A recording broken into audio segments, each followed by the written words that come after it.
छत्रपती शिवाजी महाराजांचा पुतळा कोसळल्याच्या घटनेच्या निषेधार्थ आज महाविकास आघाडी काढत असलेल्या मोर्चावर उपमुख्यमंत्री देवेंद्र फडणवीस यांनी टीका केली आहे।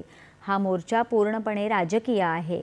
महाविकास आघाडी असो की काँग्रेस पक्ष, त्यांनी कधीही छत्रपती शिवाजी महाराजांचा आदर केला नाही, केवळ अपमानच केला आहे, याकडे त्यांनी लक्ष वेधलं। पंडित जवाहरलाल नेहरू यांनी द डिस्कवरी ऑफ इंडिया मध्ये छत्रपती शिवाजी महाराजांचा अपमान केला होता। त्यासाठी काँग्रेस आणि मविया माफी मागणार का, असे अनेक सवाल त्यांनी विचारले।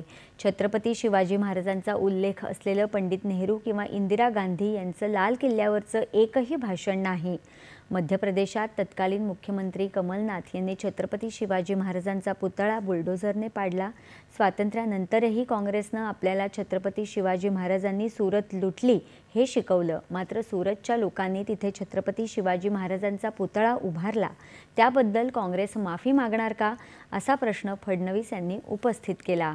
केवळ निवडणुका डोळ्यासमोर ठेवून अशा प्रकारचं आंदोलन करताय आणि देशाच्या प्रधानमंत्र्यांनी थेट त्या ठिकाणी छत्रपती शिवाजी महाराजांची माफी मागितली आहे, शिवप्रेमींची माफी मागितली आहे। त्यानंतर हे राजकारण करणं हा त्यांच्या मनाचा कोतेपणा आहे, हे निव्वळ शुद्ध राजकारण आहे। त्यामुळे काँग्रेसने पहिल्यांदा छत्रपती शिवाजी महाराजांचा इतका अपमान केला, त्याबद्दल काँग्रेस आणि या ठिकाणी महाविकास आघाडीने माफी मागितली पाहिजे। आणि पवार साहेब तर स्वतः त्या ठिकाणी संरक्षण मंत्री होते आणि ते संरक्षण मंत्री असताना अशा प्रकारे नेव्हीला कटघऱ्यात उभं करायचं आणि वेगवेगळ्या प्रकारचे आरोप लावायचे, हे त्यांना तरी मान्य आहे का?